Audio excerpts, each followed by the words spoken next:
Bom dia a todos, ao Dr. Wojciech, que deve ser boa tarde, não é, doutor?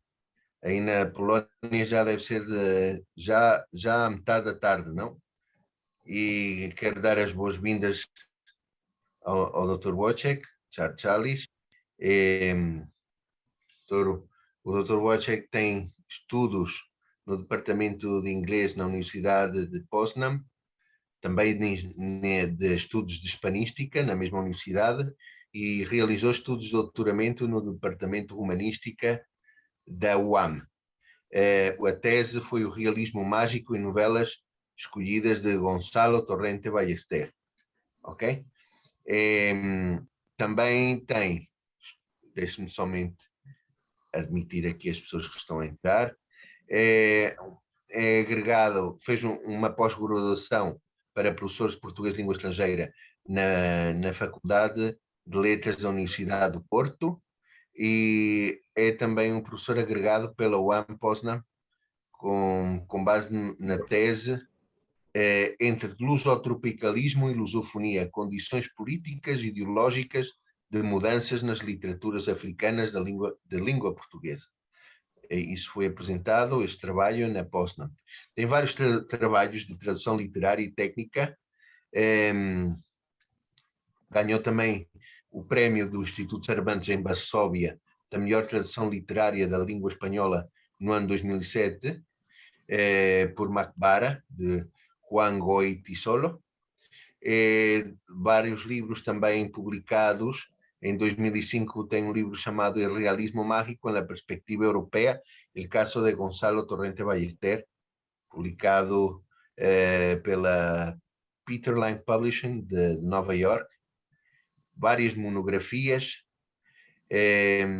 artigos sobre o realismo mágico, Gonçalo Torrente Ballester como escritor mágico realista, e também tem traduzido a obra de Pessoa para o polaco. E é basicamente sobre este tema que o doutor, com esta grande, como eu já vos disse, esta grande bibliografia produzida por ele na área da literatura, também tem trabalhos sobre a obra de Fernando Pessoa, os desafios que leva à tradução da língua portuguesa para a língua polaca. Vou dar agora só a palavrinha à Digna. Digna, queres dizer alguma coisa? É a tua vez. Sim, quero agradecer imensamente ao Wojciech por aceitar o nosso convite, por estar aqui conosco, por compartilhar conosco estas experiências. Quero agradecer também à coordenação de ensino, né, pelo apoio, e aos nossos estudantes e professores que estão aqui. Para os estudantes, a minha mensagem é: esta é uma aula. Esta não é uma conferência, esta é uma aula de tradução que vocês devem aproveitar ao máximo. Vocês são futuros tradutores e, como futuros tradutores, vocês devem e podem falar com o Dr. Wojciech sobre o assunto. Não tenham vergonha de intervir, não tenham vergonha de se enganarem. Para isso é que estão a aprender português. Quem não se engana a aprender uma língua estrangeira não aprende. Portanto, nada de silêncio, muita interação. Essa é a minha recomendação e o meu pedido para vocês, os estudantes de português. E para o Wojciech, bem, eu queria, em primeiro lugar, perguntar, eu tenho curiosidade de saber como é que foi o seu contato, o seu encontro, o seu primeiro contato com a língua portuguesa, como é que, para ver como a língua portuguesa entra no coração das pessoas, né? Porque como é que um polaco aprende português e fica aí a traduzir, interessa-se por dar aulas em português. E então saber como é que foi o seu primeiro contato com a língua portuguesa, saber na Polónia aprende-se, ensina-se português a um nível escolar de crianças ou a um nível universitário. Atualmente há uma comunidade portuguesa importante na Polónia, né? Essas coisas, contar um bocado sobre o seu contexto e a língua portuguesa das pessoas. Ok, já posso. Okay, então falo. Olá, bom dia, não é? Para todos e boa tarde para a Ângela que está. Olá, boa tarde, boa tarde. Estou muito feliz por estar aqui convosco. Pois, portanto, bom dia, boa tarde. Este encontro, que ia ser um encontro mais ou menos privado, às tantas fez-se um encontro internacional, intercontinental, porque estamos aqui, vejo Kiev, já vi uma estudante minha de Poznan, Roménia, etc. É um prazer estar com vocês. É uma pena que não posso estar ao vivo, in situ, digamos, não é? Porque nunca fiz uma viagem tão grande para fora da casa, e quando há uma oportunidade de fazer uma viagem para Caracas, logo tem que ser através do Zoom. Mas pronto, estamos aqui, vamos fazer o possível deste encontro, portanto estou muito feliz por poder compartilhar a mim com vocês. Digna, tu perguntas pelo português na Polónia. Eu acho que, quer dizer, não acho, eu sei que há uma diferença total entre Venezuela e Polónia, não é? Quanto à presença dos portugueses, porque vocês, do que eu sei, têm muita imigração, ou tiveram muita imigração, não sei se desde sempre, mas desde há muitos anos. Nos anos 60, 70, sei que houve muitíssimos portugueses, conheci alguns que foram para a Venezuela e depois voltaram, uns que ficaram, e além disso tem lá um grande vizinho, que também não podemos negligenciar, onde também se fala português. Então, o contacto dos venezuelanos típicos com o português não tem nada a ver, ou com os portugueses, falantes de português, não tem nada a ver com aquilo que tem um polaco, porque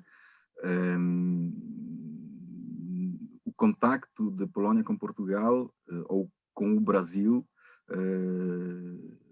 tem tipo 40 anos. Antes, houve aqui uma teoria, umas teorias grandes nos anos 30, 40 do século XX, de fazer colonização do Brasil, mas isto até só é estúpido, não é? Foi uma ideia bastante estúpida, mas muitos polacos foram para o Brasil, houve muita imigração, sobretudo na zona de Curitiba, lá no sul, em Minas Gerais, e hoje em dia há muitos polacos que tentam, ou descendentes dos polacos que tentam conseguir a cidadania polaca, tentam voltar para a Polónia, e então começa a aparecer aqui uma comunidade brasileira. Quanto aos portugueses, o curioso é que a maior comunidade dos portugueses são os funcionários do Pingo Doce. Pingo Doce é uma cadeia de lojas em Portugal, que em certo momento comprou aqui uma cadeia de lojas na Polónia, e agora os portugueses são os maiores proprietários das lojas na Polónia. É uma coisa incrível. A mesma empresa entra agora em Colômbia, não sei se vão conseguir fazer o mesmo que aqui, mas aqui, se eu quero comprar pão, vou ao português. É completamente maluco. Também, em certo momento, nos últimos 10 ou 15 anos, houve bastantes portugueses que construíam autoestradas aqui. O Banco Milênio, etc. É esta a presença dos portugueses. Portanto, eles vêm aqui para fazer negócio. Não existe aquilo que tu dizes, colônia dos portugueses. Isto não existe. Não é? Clubes de portugueses, não existe. Quando eu comecei a estudar, no ano 89 e 90, meti-me em espanhol, que foi uma cadeira, digamos, um curso de elite na minha universidade, onde há 60 mil estudantes. Houve 9 estudantes de hispânicas, não é? Como se diz em bom espanhol. 9, depois aquele número subiu para 13, E nós, no segundo ano do curso, tivemos que escolher uma outra língua ibérica. Podíamos escolher entre catalão, vasco e português. Então, é evidente que a maioria das pessoas escolhia português. E então, ali começou a aventura com o português. Na minha cidade, que tem 300 mil habitantes, nos anos 90, provavelmente fui o único que conseguia falar português.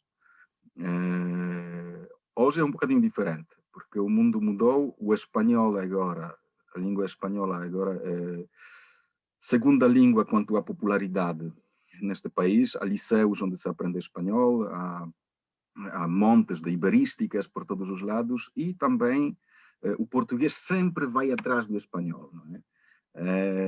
E temos agora, quanto ao nível primário e secundário, só existe uma escola em Varsóvia, patrocinada pela Embaixada de Portugal. É um liceu onde dão aulas em português. Mas isto é uma coisa uniquíssima, digamos, não é? E quanto ao nível universitário, temos a maior portugalística, que é o Departamento de Português da Universidade de Varsóvia, há Departamento de Português da Universidade de Cracóvia, e há 10 anos, na minha universidade materna, a UAM, Universidade Adam Mickiewicz de Poznań, fizemos o departamento de português, que é uma coisa muito pequenina. Só fazemos os cursos de licenciatura de 3 anos, mas temos alguns sucessos, não é? Em Varsóvia já conseguiram produzir alguns professores catedráticos de português em Cracóvia também. Existe também o maior centro de português em Lublin, que fica a 250 quilômetros de Varsóvia. É o maior porque a reitora foi chefe do departamento de português, então conseguiu chamar o dinheiro de Portugal, então tem lá a biblioteca, não sei o que, todas as coisas muito, muito fixas, muito bonitas. O que falta são os estudantes. Não tem dinheiro, não tem estudantes. Em Varsóvia, em Cracóvia, em Poznań, podemos estudar português. Que mais? Porque não quero falar demais, não é? Para o pessoal não dormir também, porque para fazer ligação de Poznań, de Gdynia para Caracas, para fazer o pessoal dormir é muito mal. O que queres que diga mais? Pronto, está bem, era isso que eu queria saber sobre o português. Agora sim, entramos à tradução e a tradução literária, né? É a tradução. O que é traduzir? Digna. Diz. Só queria fazer uma observação ao professor, quando o professor disse que na Polónia, quando querem comer pão, têm que comprar pão aos portugueses. Na Venezuela não estamos muito longe dessa realidade, porque aqui a gente compra sempre o pão ao português também. É verdade. É assim mesmo. De facto, o meu marido é padeiro. É um português que vende pão aqui a toda a gente. Está bem. Força, Bem, Wojciech, então agora sim, pá. Agora sim vamos falar sobre a tradução, que é o nosso tema, né? O que é traduzir, o que é tradução, e sobre a tradução literária, que é a tradução que tu mais trabalhas. Essa é uma tradução que mete medo aos nossos estudantes, eles acham que é muito difícil, muito complicada, e eu gostava que tu desmitificasses um bocado essa ideia. Não sei se é possível desmitificar, isto é que tu vê lá, qual é que é a tua posição quanto a isso, por favor. Olha, as perguntas aparentemente fáceis exigem umas respostas complicadas, como diz o poeta, não é?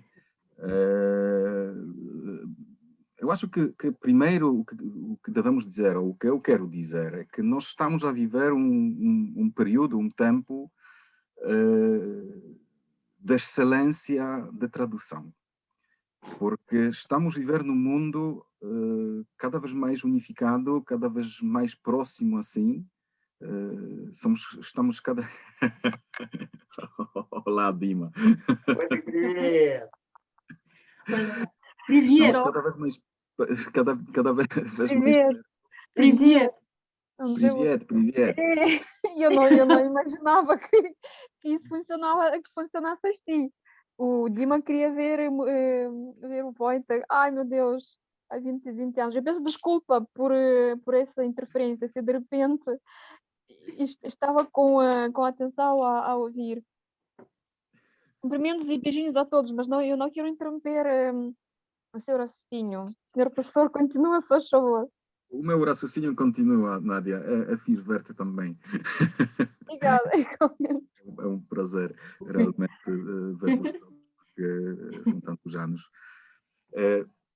Voltando ao tema, estamos numa época onde o mundo está a globalizar-se, está a unir-se, unificar-se cada vez mais, e eu acho que podemos comparar esta época à época de Afonso X, o Sábio, de Espanha, do século XIII, e a sua escola de tradutores de Toledo, não é? Onde os árabes, judeus e aquilo que depois passou a ser espanhóis, portanto cristãos da Península Ibérica, traduziam através do árabe, traduziam os textos antigos da sabedoria antiga dos gregos, romanos, etc., para a língua latina ou a língua espanhola. Aquilo que depois passou a ser espanhola, não é? Era mais galaico-português, mas isso é outra história. Nós estamos no mesmo momento e o mundo precisa de tradutores. Portanto, eu acho que para as pessoas que têm aquele crash, como dizem os ingleses, não é? Aquela necessidade ou gosto em estudar letras, ser tradutor é uma boa opção. Não é? De todas formas, os estudantes da língua estrangeira sempre acabam como professores e tradutores. Não é? Às vezes são mais professores, outras vezes são mais tradutores. É interessante fazer isso, por um lado, e por outro lado, é uma fonte de dinheiro, que também não é pouca coisa. Não é? Temos que comer, cada um tem que comer, temos que ganhar dinheiro. Então, é uma necessidade. Agora, aquilo digno que tu disseste, que ser tradutor de literatura é mais difícil do que fazer tradução técnica, eu não sei.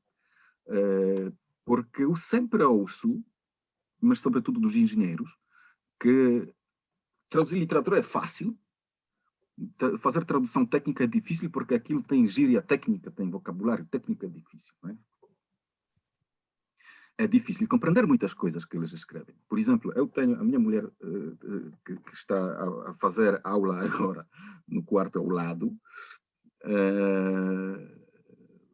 faz tradução, estuda, a professora doutora de teoria da tradução também, mas de inglês polaco, e ela faz tradução médica. Tradução médica que eu às vezes olho os textos dela, que ela traduz, faz para inglês e de inglês, né? Eu leio os textos em inglês, não percebo. Claro, não percebo, porque esqueci inglês, pronto. Mas tenho textos em polaco que não percebo o que está escrito ali, não é? Então isto é muito complicado, é muito difícil, exige uma disciplina de estudo, exige conhecimento superficial da medicina, porque, claro, que não vai ser um médico a meter-se em tradução. Pode fazer isso, mas eu prefiro que o cirurgião faça cirurgia em vez de meter-se lá com as preposições, não é? Preposições é o nosso campo. Então, é realmente difícil ser um bom tradutor técnico. O que passa é que a tradução literária tem outro tipo de dificuldade. Não é? Porque o tradutor literário, aliás, qualquer um, cada tradutor tem que ser perito, tem que ser especialista em tudo. Não é? Porque um dia traduzes um texto, sei lá, sobre a cirurgia médica das veias do fígado de um feto, E outro dia traduzes um texto, sei lá, sobre os camaroeiros. São navios que pescam camarão. Né? E nós temos que ser peritos nisso. É claro que não podemos ser. Né? Mas com uma boa base de dicionários, com o tio Google, que ultimamente nos ajuda muito na penetração do mundo, conseguimos fazer isso. Conseguimos o vocabulário. Agora, na tradução literária, entra o estilo ainda. E o estilo, as diferentes matizes da língua. Isto é que é complicado, porque ali, isto é uma coisa que não podemos aprender. Isto é uma coisa que temos que ter em nós. Quer dizer, aprendemos e devemos aprender, mas esta aprendizagem começa quando temos 2 anos. Não é? Se estamos aficionados de lenga-lengas, de refranes, depois, sei lá, da poesia para crianças, depois lemos um que outro livrinho de aventuras, depois, continuando, chegamos aos tratados de Wittgenstein, não é? E estudamos humanística, as letras, e adquirimos o conhecimento da língua e adquirimos a possibilidade de ver as diferentes tonalidades da língua. Isto é uma coisa que temos que aprender e, por outro lado, não podemos aprender. Eu tenho uma boa anedota sobre o tradutor, quem é tradutor. Quando comecei a traduzir, tinha 19 anos, ou 20, apareci lá numa casa de tradução.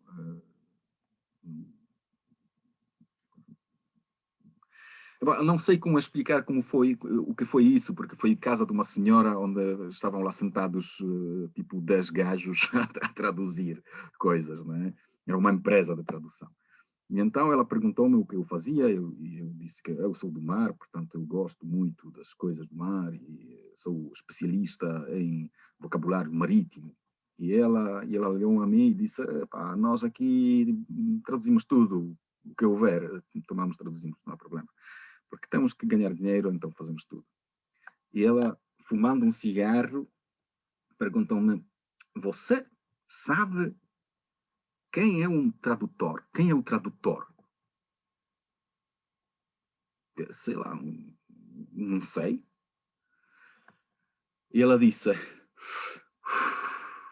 tradutor é uma pessoa que traduz.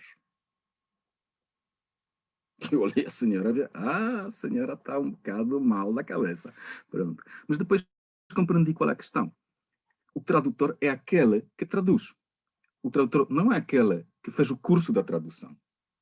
Não é aquele que acha que é tradutor. Não é aquele que todo mundo diz que é tradutor. Não, é aquele que está sentado lá e bate no teclado. Mas voltando à literatura. Por que as pessoas traduzem literatura? Pois eu acho que a tradução da literatura nasce, ou vontade de traduzir literatura nasce da própria leitura. O tradutor é, ante tudo, um leitor, uma pessoa que lê, mas também é uma pessoa que é um leitor altruísta, digamos. Um leitor que gosta tanto da literatura, ou do texto que leu, que quer compartilhar este texto com alguém. Mas as pessoas em volta não falam a língua, falam outra língua. Então começamos a traduzir para outra pessoa. Não é? Eu quero pensar assim, esta visão um pouco romântica, que esta tradução literária nasce da necessidade de partilhar as emoções. Não é? Se lemos a tabacaria, ou sei lá, ultimamente estou com o Antero de Quental, que eu acho absolutamente espetacular. E acho que vou fazer uma antologia do Antero. Antero de Quental, eu gostava de mostrar estas poesias aos meus amigos, mas elas não conseguem ver. Então eu meto-me na tradução disso. Para não falar das coisas pomposas de altas culturas, não é? Que diálogo de culturas e conhecimento das culturas. Sim, é verdade que há troca das ideias, das culturas. Nós, quando estudamos uma língua, também temos que ler os textos que conhecemos, temos que ler os textos de uma cultura e sobre uma cultura, e conhecemos os textos literários, e depois estamos metidos naquela cultura, e é bom trocar as ideias, mas isto é treta. Isto é treta. O mais importante é aquele encontro privado da pessoa com o texto. Não é? Eu acho que me perdi um bocado. Digna, está tudo bem ou devo mudar do assunto? Não, está tudo bem, fica tranquilo, está tudo bem. Tá. Tu dizes que é a pessoa exato, que o tradutor, quem traduz literatura, deve gostar da literatura. Né? Deve gostar da literatura porque, afinal, o que faz é mostrar aquilo de que gosta. Mas essa ação de mostrar o que gosta, há aí uma parte, e lá entramos naquele dilema do respeito do tradutor ao texto, da presença do tradutor ao texto. Como é que é possível passar de uma língua para outra exatamente o que está aí no livro? Ou tu achas que passas também parte do teu eu, do que tu achas, do que tu gostas, estás a exprimir aí também, há uma marca tua aí como tradutor, há subjetividade, sei lá, pergunto-me eu. Sim, não. Eu gostei uma vez. É assim, eu quando traduzo algum livro, e já são mais de 70, quando recebo da editora os exemplares grátis, né, do livro, levo sempre um exemplar para a minha mãe. E ela tem todos estes livros e lê sempre e tal. E um dia pegou no livro e disse: olha, eu li este livro, mas aqui está escrito tal, tal, tal e tal. Com certeza que isto não foi escrito assim no original, porque estas palavras são tuas. que ninguém fala assim, só tu. Então a marca sempre existe. O tradutor tem que ser invisível. Claro que sim, tem que ser invisível e faz tudo por ser invisível. Mas às vezes não funciona. Uma anedota também sobre a tradução do Quixote. A tradutora alemã da última tradução do Quixote morava perto de Barcelona, e então quando na segunda parte Quixote e Sancho vão de Saragossa para Barcelona, passam um dia na casa dela. Ela meteu uma frase que não existe no original. Então foram tal, passaram pela aldeia tal e tal, onde passaram a noite, mas ali não aconteceu nada de jeito. E continua, não é? Deixou a sua marca. É como aquela, não sei se vocês se lembram, em Salamanca, aquele astronauta que está no portal da catedral, não é? Ou um sapo. Não, é um sapo, e depois um astronauta que eles puseram lá, as pessoas que fizeram renovação da catedral. Portanto, na tradução também é assim, tens que fazer tudo o possível para não estar visível, mas quanto mais difícil o texto, é mais difícil não ser visível. Se tens uma história tipo Quem Matou, não é? Tipo, sei lá, Agatha Christie ou tal, onde não existe estilo nenhum, simplesmente põe-te frases simples, tal, aquilo faz-se com uma mão esquerda sem olhar o original, podes escrever isso, não há problema. Agora, se tens um livro tipo, sei lá, tenho aqui, conhecem este? Para onde vão os guarda-chuvas? Afonso Cruz. Se tomamos este livro, muito bonito, né?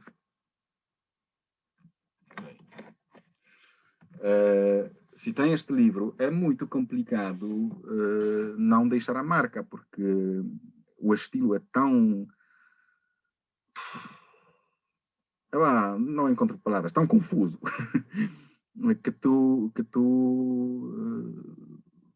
queiras ou não, deixas a tua parte, né?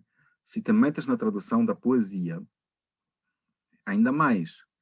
Cada um tem as suas vivências, né? Podemos entrar aqui com as teorias hermenêuticas, etc., mas não vamos entrar para o pessoal não fugir de medo,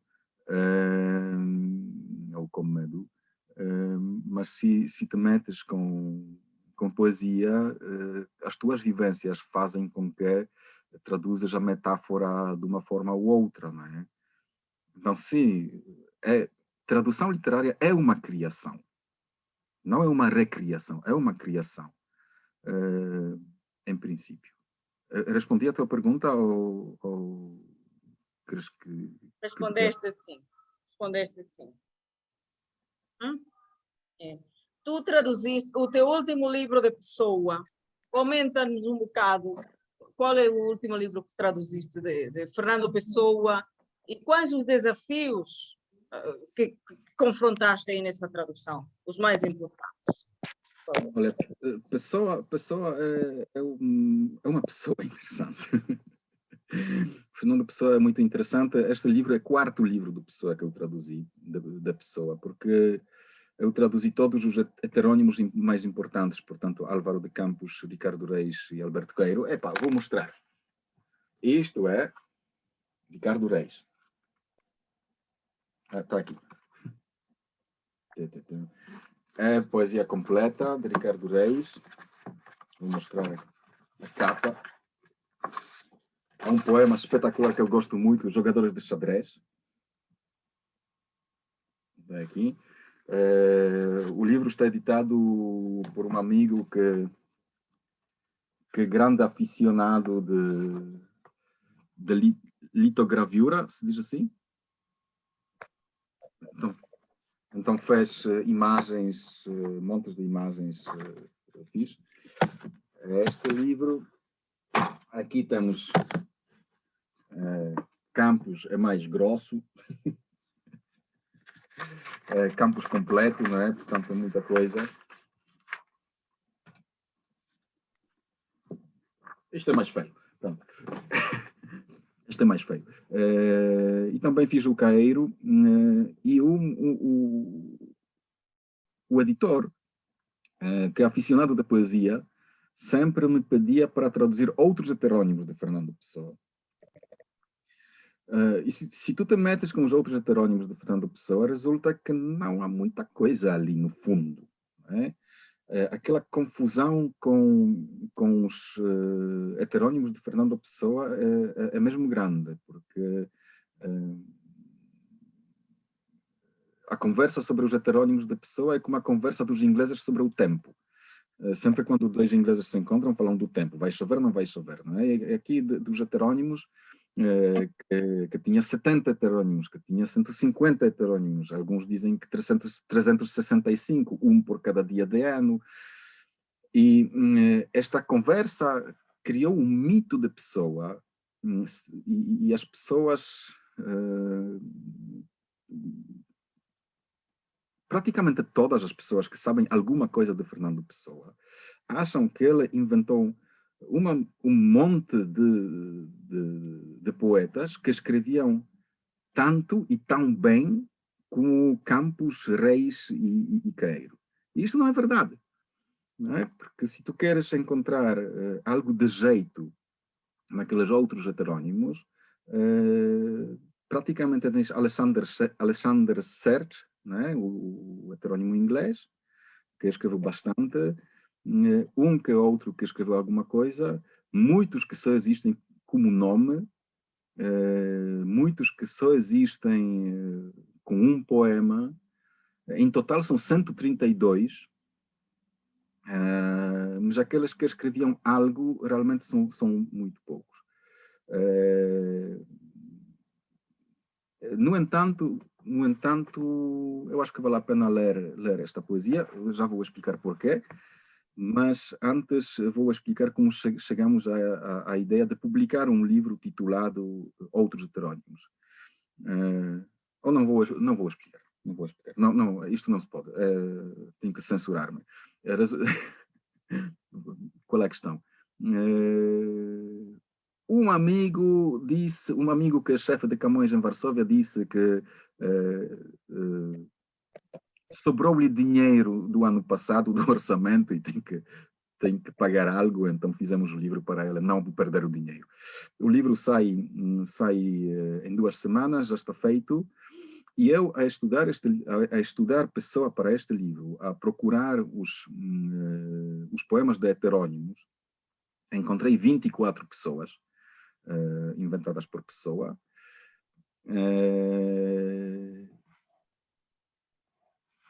E resulta que fiz uma demistificação de Fernando Pessoa.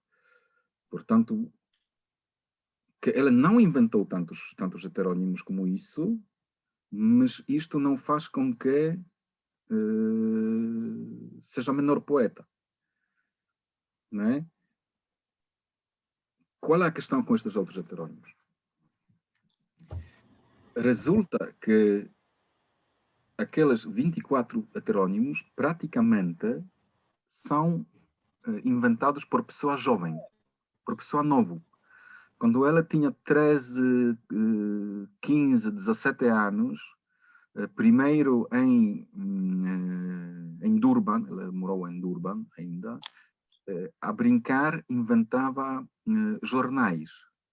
E estes jornais tinham, sei lá, diretor da parte humorística, diretor da parte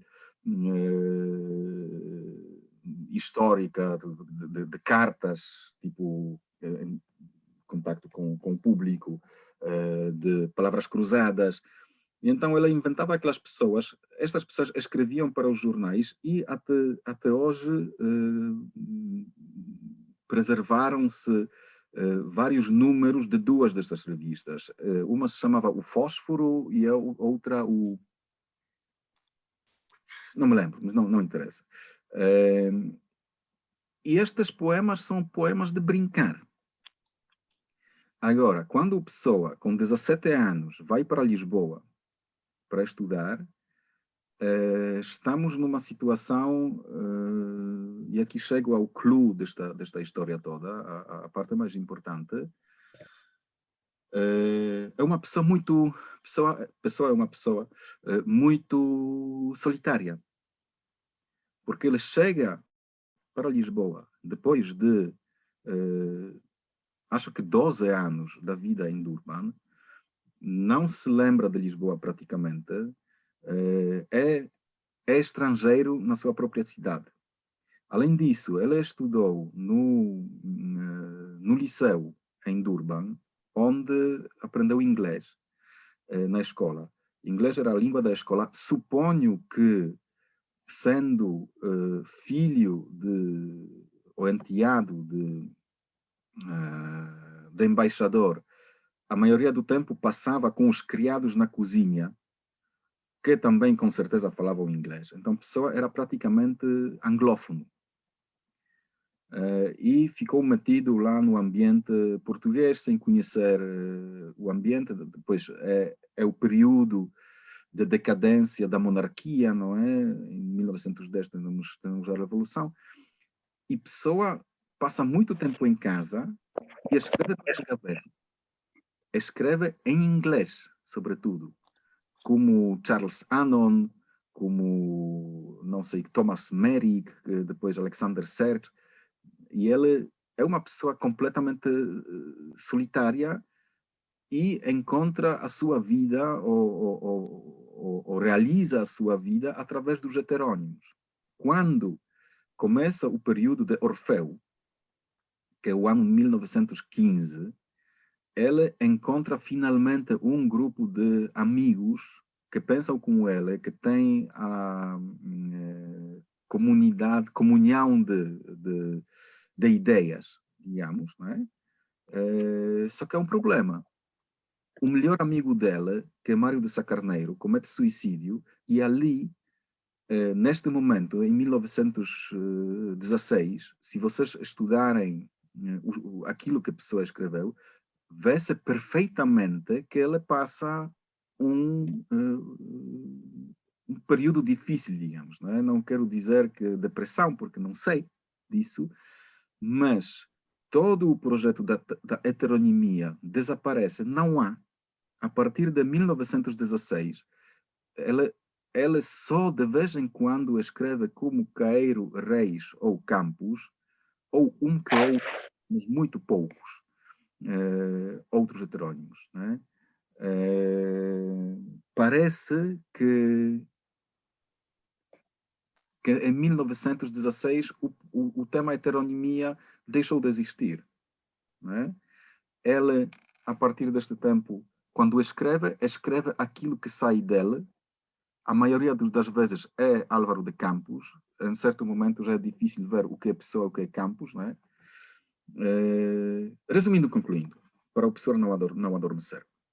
Resumindo e concluindo, nós temos a imagem de Fernando Pessoa do banco frente da Brasileira no Largo de Chiado, em Lisboa. Portanto, temos a imagem da pessoa como uma pessoa de bronze, um grande poeta, um famoso poeta, um poeta espetacular. Né? Vocês vão em Lisboa, a qualquer sítio, por todos os lados sai-vos Pessoa, né? Com sacos com imagem de Lisboa, com camisas, camisolas, chapéus, tudo como Pessoa. Né? Pessoa é grande. Mas ninguém sabe porquê. E depois nós esquecemos que Fernando Pessoa foi um ser humano. Né? Voltando ao livro que eu fiz de outros heterónimos. Se lemos aquele livro que eu compus, ou então podemos ler os outros heterónimos na página arquivopessoa.pt, notamos que Pessoa era uma pessoa solitária, que era uma pessoa triste, que era uma pessoa que falava sobretudo inglês e tinha que aprender português, que tinha problemas com a vida amorosa e sexual, até tal ponto que inventou o heterónimo, que era o médium que lhe passava as informações sobre as mulheres que ele ia encontrar. Portanto, ao ler estes outros heterónimos, podemos ver Pessoa humano. E isto é interessante. Eu posso vos mostrar alguns dos poemas que tenho aqui preparados. Querem compartilhar? Claro, compartilha lá, faz favor. Decirle a la persona que viene detrás, mira, espera que voy a preguntar una cosa, que ir adentro para, por si acaso la mano otra vez para la cola, no vaya a volverse a joder. Por favor, desliguem os telemóveis, obrigada. Vamos a que se arregle. Não consigo. No están haciendo ya. Tenho que ser host. Tenho que ser nomeado host e ali vou conseguir. Mas não posso fazer share screen. Pronto. Depois, se calhar, vamos inventar. Há montes de poesias. Ok, mas sempre posso ler. Sempre posso ler. Por exemplo, temos um poema de Doutor Pancrácio, titulado Epigrama, de 1905. Portanto, o pessoal tem quantos anos? 17. Vai assim. O poeta Brás Ferreira discute com primo Bento se cágado tem o acento. Na segunda ou na primeira. Grita-lhe a mulher: "Oh, Brás, acaba com discussão. É bem fácil a questão. O acento está sempre atrás." Não é? Uma coisa destas. Este não. Este não.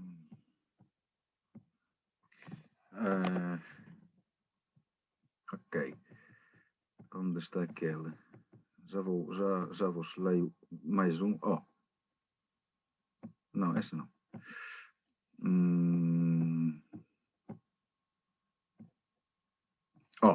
sobre um senhor Fialho, Joaquim Moura Costa. Um serralheiro chamado Fialho tinha uma chave que, aqui falta a palavra, com ela muita porta abria, aqui a história principia. Tanta porta abriu o senhor Fialho, com a tal chave que era caralho, que a chave ao fim se escangalhou, e aqui o conto acabou. Portanto, isto são coisas que vocês conseguem encontrar, não é? Ou então aquelas histórias de monarquia portuguesa, que é tipo panico cheio de mijo, a citação da monarquia portuguesa, ou então os poemas de Salazar, não é? Que Salazar é feito de sal e azar, se chover a sal vai derreter, parece que já choveu, não é? Então, coitadinho do tiraninho, não bebe vinho nem um bocadinho. Coitadinho do tiraninho, não bebe vinho nem café. Portanto, são poemas que normalmente nós não conhecemos, não é? E são fixos. Ou aquele que ele escreveu como Fernando Pessoa, como ortónimo. Tens aí o de Salazar? Sim, faz favor. Tu podes compartilhar o ecrã, se quiseres. Já posso? Mas dá para compartilhar, vê lá. Não, tenho que ser host. Rainer, tu podias permitir ao Wojciech para compartilhar, por favor?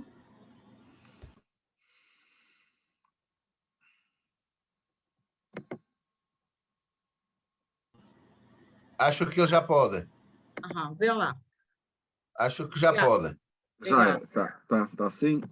Sim, senhor.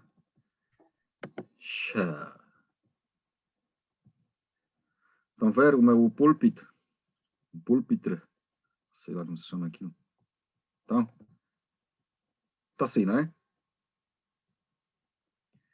Fialho de caralho. Salazar, queres? De Salazar, exato. Espera aí, vamos para o cascarte, não. Procura.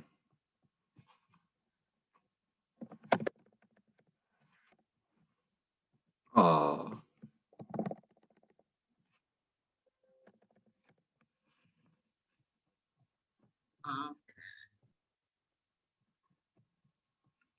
Antônio de Oliveira Salazar, 3 nomes em sequência regular. Antônio é Antônio, Oliveira é uma árvore, Salazar é só apelido.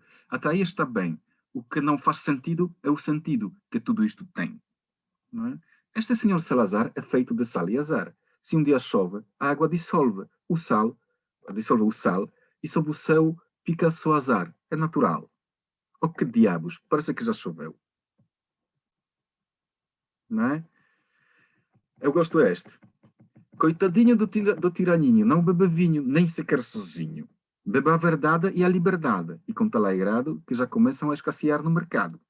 Coitadinho do tiraninho, o meu vizinho está na Guiné, e o meu padrinho no limoeiro aqui ao pé.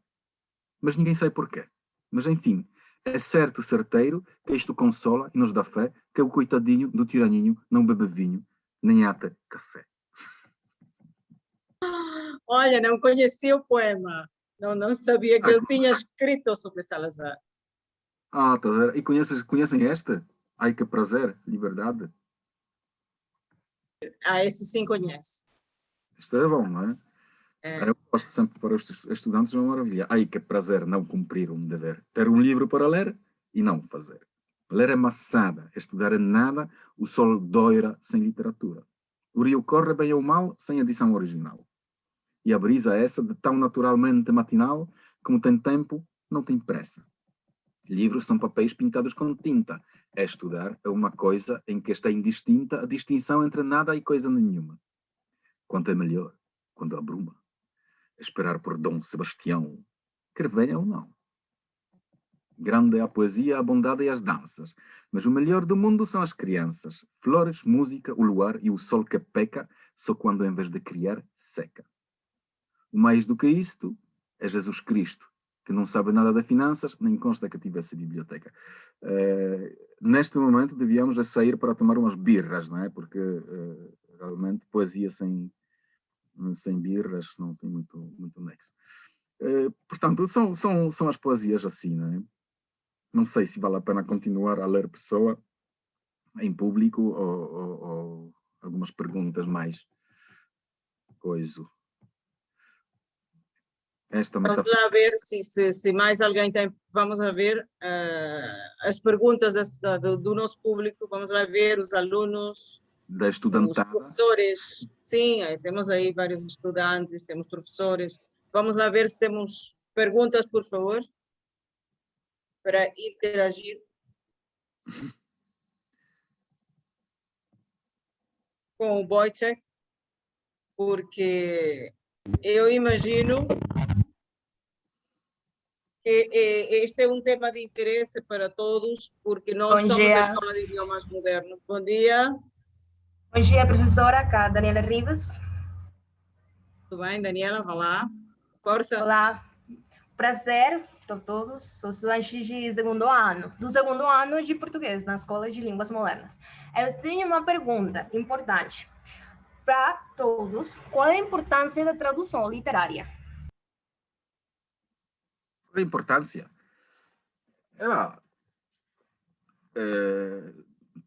Tendo em conta aquilo que acabamos de ler da Pessoa, que o Sol Doira, quer ou não, sem edição original, a importância da literatura não é grande, mas eu acho que é muito importante. Tudo depende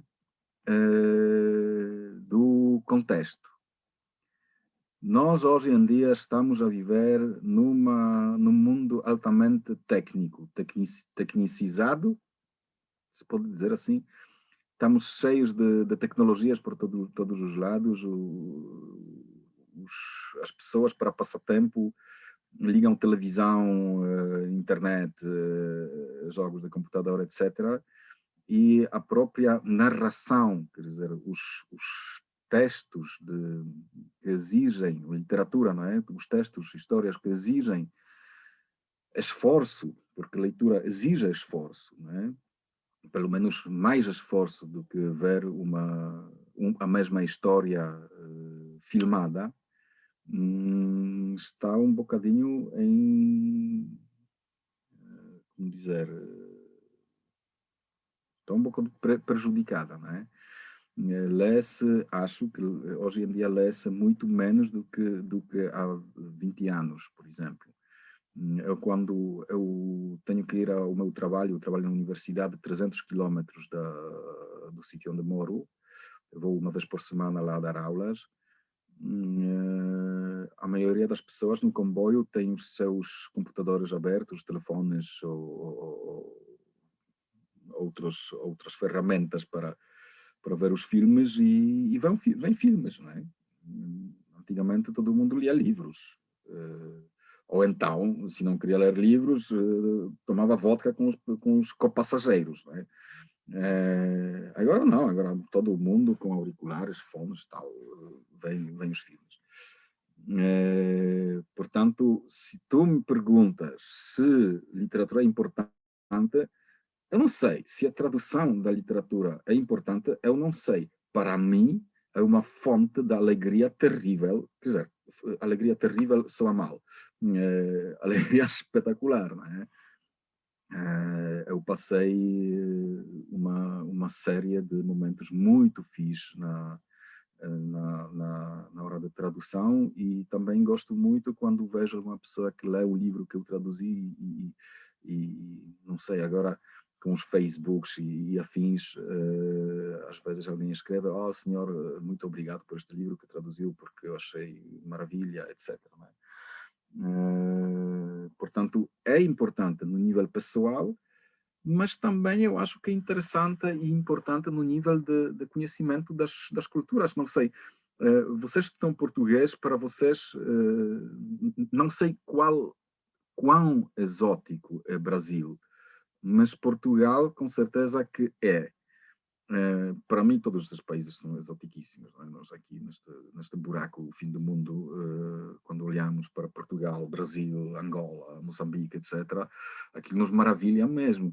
E acho que há outras pessoas que também sentem isso, então é bom, por exemplo, a pessoa apaixonada por Moçambique, dar a ela um livro de Mia Couto. Ou então de Angola, a José Eduardo Agualusa, A Sociedade dos Sonhadores Involuntários, uma beleza, né? Isto é beleza, o livro, Milagrário Pessoal. Ou então, sei lá, por outro lado, não falando de exótico, mas, por exemplo, de luta contra o patriarcado, com a luta feminista que todos temos que fazer hoje em dia, sobretudo, não sei que tal nos vossos sítios, nos vossos países, mas aqui sim, traduzir um livro destes, contos completos da Clarice, que tive o prazer de fazer, sinto-me muito orgulhoso de poder dar este livro ao pessoal aqui, porque dou um bocadinho de mim a esta luta que é boa, não é? Eu não posso fazer muita coisa, eu já não vou andar lá com as garrafas, com os coquetéis Molotov, etc. É mais com as birras, não é? Mas posso dar a Clarice às jovens para poderem compreender onde estão e para quê, porquê e para quê lutar, não é? Portanto, tradução literária tem várias facetas, digamos, não é? Respondi? Sim, professor. Sim, você respondeu. Respondeu bem.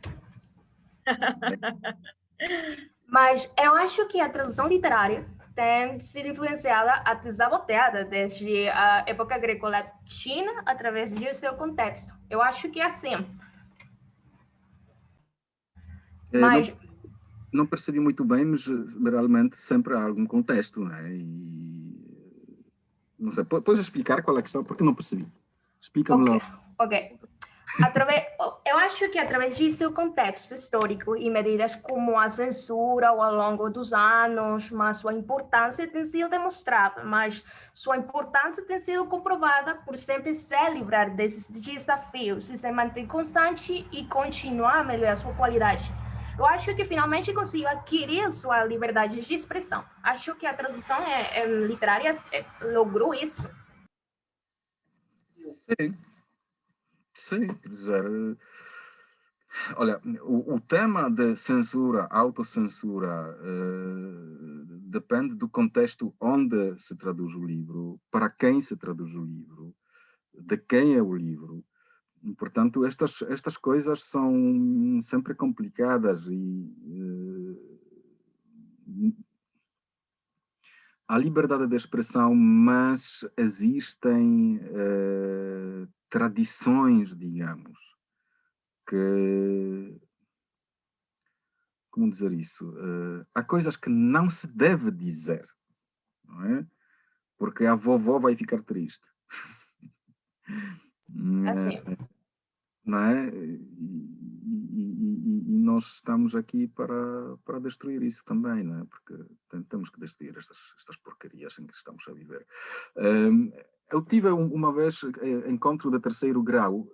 Vocês conhecem, né? Que os aliens, etc. Né? Portanto, há vários graus. Terceiro grau é aquele contato direto. Tive contato direto com um livro que tratava sobre a República em Espanha. Então, nos anos 30 e tal. E então foi tradução de inglês sobre a República. E então o tradutor traduzia aquilo e tal. E houve lá uma parte que falava daquilo que das leis que a República introduziu que eram novas, tipo divórcio, igualdade de direitos, coisas assim, não é? Sobretudo as coisas das relações entre homens e mulheres. E então o tradutor não aguentou. Porque lá, durante 2 páginas, o autor escrevia como isto era bom, que finalmente, que depois de tantos anos, etc. E o tradutor não aguentou. Fez nota a rodapé. O facto de eu traduzir este texto não significa que estou de acordo com aquilo que escreve o autor, ponto. Porque falava do aborto, não é? Então o homem ficou parvo, pá, teve que logo declarar que não, eu daqui não tem nada a ver com isso. Epá, é estúpido, não é? Mas é um caso de, quer dizer, sem discutir quem tem razão, não é? Não falamos de aborto aqui, falamos da tradução. Não escrevia, por exemplo, na parte de chocolate e fábricas de chocolate, que ele chocolate não come. Não é? Portanto, o tradutor tem que ser invisível, deve ser invisível, mas às vezes não aguenta. Não é? E este caso que eu conto aqui é o caso daqui que a colega Daniela, né, disse, da censura, autocensura, etc. Mas não falemos de política. Não? Aqui estamos fartos disso. Aqui também, acredita, aqui também. No chat há uma pergunta da professora Jéssica. Eu vi aí uma pergunta da Jéssica. Tu és professor de tradução. Atualmente tu trabalhas com tradução como professor, Wojciech? Não tem nada a ver. Ok. Ela pergunta como que foi a tua passagem de tradutor geral para especializado para tradução literária? Se houve aí, né, ou foi assim, como é que foi essa passagem? Ok. E se recomendas algum material, ela disse que se tens, podes recomendar algum material para os nossos alunos que estão a iniciar-se na tradução. É assim, eu não sou professor de tradução. Este ano dou o curso de teoria da tradução e dou aulas de tradução, mas normalmente não faço isso. Eu sou professor de literaturas, ultimamente africanas da língua portuguesa e de literatura portuguesa, dou aulas de história de Portugal. Portanto, coisas assim, de vez em quando, aulas de leitura comentada, que se chama leitura comentada dentro da língua prática, não é? Okay.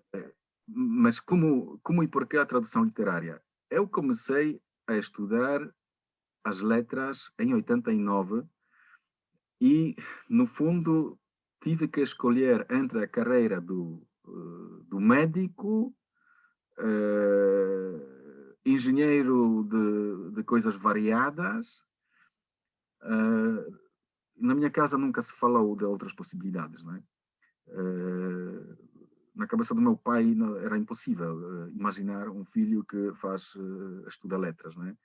E eu, em certo momento, cheguei à conclusão de que eu não quero isso, que o que eu quero é trabalhar com literatura, que eu gostava de ler livros. Então decidi ser escritor, se não conseguir tradutor, se não conseguir dar aulas de literatura. Escritor não sou. E quando em 89 eu fui para o terror de toda a família a estudar letras, inglês ainda estava mais ou menos, mas espanhol, que era como agora estudar, sei lá, Guarani, uma língua do fim do mundo, sem possibilidade de trabalho absolutamente nenhuma, só se for embaixador, não é? Mas sabemos como é. Fui lá e eu entrei na universidade em outubro e em dezembro caiu o muro de Berlim. E então libertaram a economia e de um dia para outro surgiram empresas de todo o tipo possível, entre outras casas editoriais, que aqui os livros eram bem procurados. Não é? Os livros, como qualquer outra coisa, faltavam. E no mercado negro podias comprar livros de boa literatura, que custava tipo 10 vezes tanto que o preço normal, não é? Curiosamente, os livros mais procurados naquele tempo era a literatura latino-americana, porque nós tivemos uma espécie de boom tardio da literatura latino-americana, e era muito interessante isso porque todos os autores latino-americanos, tipo Vargas Llosa, Gabriel García Márquez, Carlos Fuentes, etc., escreviam contra as ditaduras, escreviam contra pró-liberdade, não é? Mas eram todos comunistas. Então o pessoal aqui, os chefes comunistas, estavam todos felizes com boa literatura, espetacular, que glorifica comunismo, que glorifica coisas da esquerda, não é? Então deixavam publicar aquilo. E o pessoal lia aquilo de forma diferente, né? Contra eles, contra o governo. Mas isto é caso à parte. E então libertaram a economia, surgiram casas editoriais e às tantas era preciso muito mais, arranjar muito mais tradutores do que existiam no mercado. E eu no primeiro ano do curso de inglês, não conhecia inglês, quer dizer, um bocadinho. Não conhecia polaco, falava muito mal polaco. Não sabia escrever à máquina. Às tantas encontrei-me a traduzir textos de inglês para publicar. Era uma coisa maluca, né? Todo o mundo, estudantes do primeiro ano, a traduzir, fazíamos isto tudo muito mal, né? Muito mal mesmo. Aquilo. Nem queria ver isto agora. Mas eu tive 22 anos, publicou-se o meu primeiro livro de inglês, um thriller sobre... nem vale a pena. Nem vale a pena falar. Era muito mal, muito mal. Mas saiu. Eu estou feliz, né? Então, no meu caso, não houve problema se traduzir literatura, porque eu traduzia logo à partida, né? Antes de aprender a língua da qual traduzia, já traduzia literatura. Literatura de muito má qualidade, mas traduzia. E com a passagem do tempo, aqueles todos amigos meus que faziam de tradutor como eu, deixavam aquilo, faziam outras coisas, e eu fiquei. E pronto, traduzi depois, em 95, traduzi O Inverno em Lisboa, de António Munhoz Molina, de espanhol. Depois, em 2000, aliás, tu foste presente à altura, viste-me trabalhar na minha casa sobre o primeiro livro de português, que era livro de Saramago, não é? E pronto, continuo. Agora, sobre a bibliografia para aprendizagem de português, de tradução literária. Eu já disse hoje, não existe. Não existe tal coisa. Se vocês querem traduzir literatura, traduzam. Façam. Podem aprender, sei lá, há textos, há uma revista brasileira, por exemplo, Translation Matters, brasileira ou portuguesa? É portuguesa, de Portugal. Vários números sobre a teoria da tradução e metem lá Translation Matters.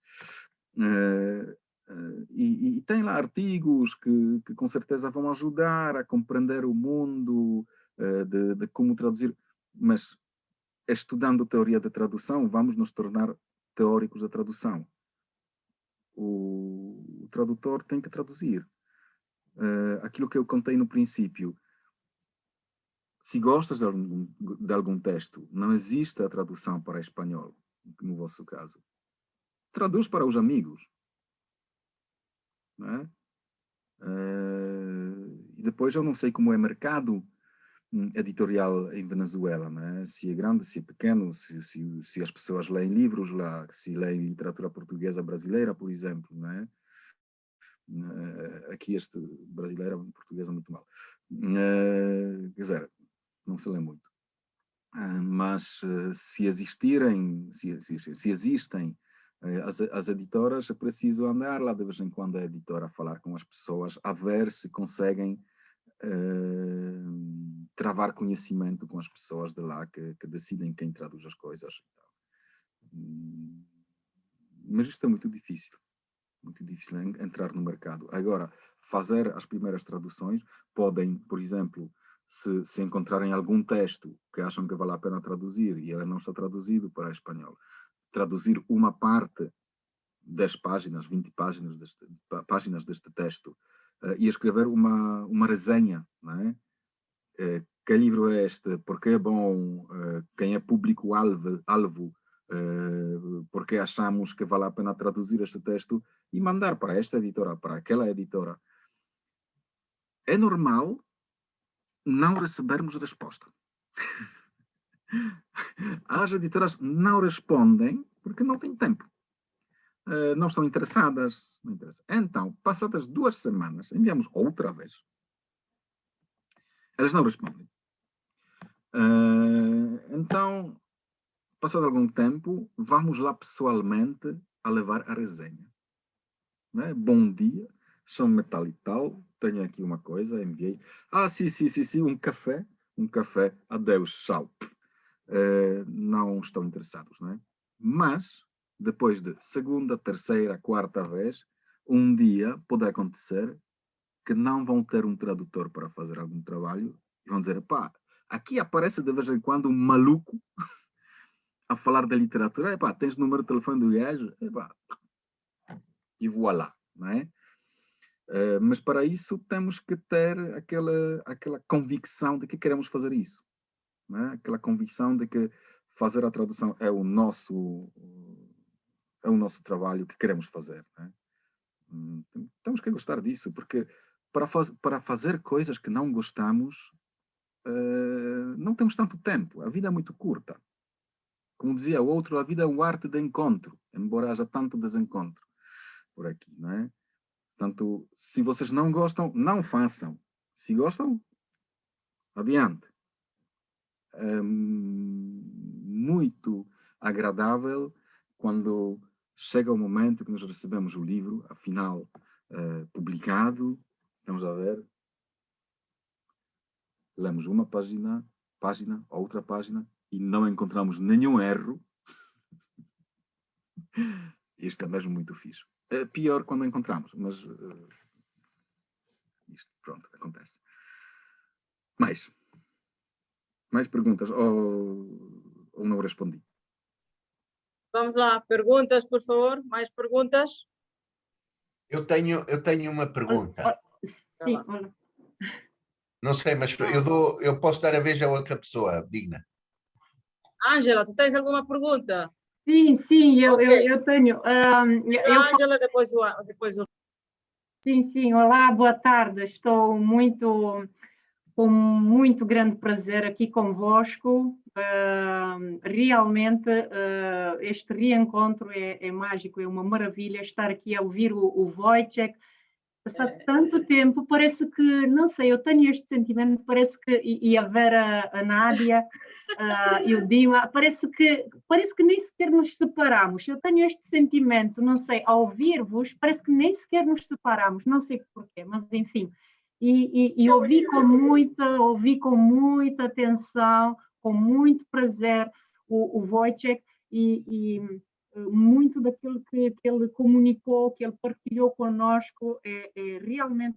E sentes que o rapaz amadureceu, pá? Amadureceu, não é? Não sei, para mim é o mesmo Wojciech, para mim é o mesmo Wojciech, a mesma paixão da literatura. E tu também, Digna, és igual, não sei, a sério. Parece que o tempo, não sei, parece que parou, não é? O tempo assim, dilatou-se. E estava para aqui a dizer, a ouvir o Wojciech a falar sobre a tradução e sobre a perseverança em relação às editoras, porque eu lembrei-me que eu fiz a primeira parte deste percurso, digamos, deste trajeto, e nunca fui a uma editora, mas mandei e-mails, não recebia nada, desisti. Eu desisti logo, Wojciech. não tive a tua perseverança, sabes?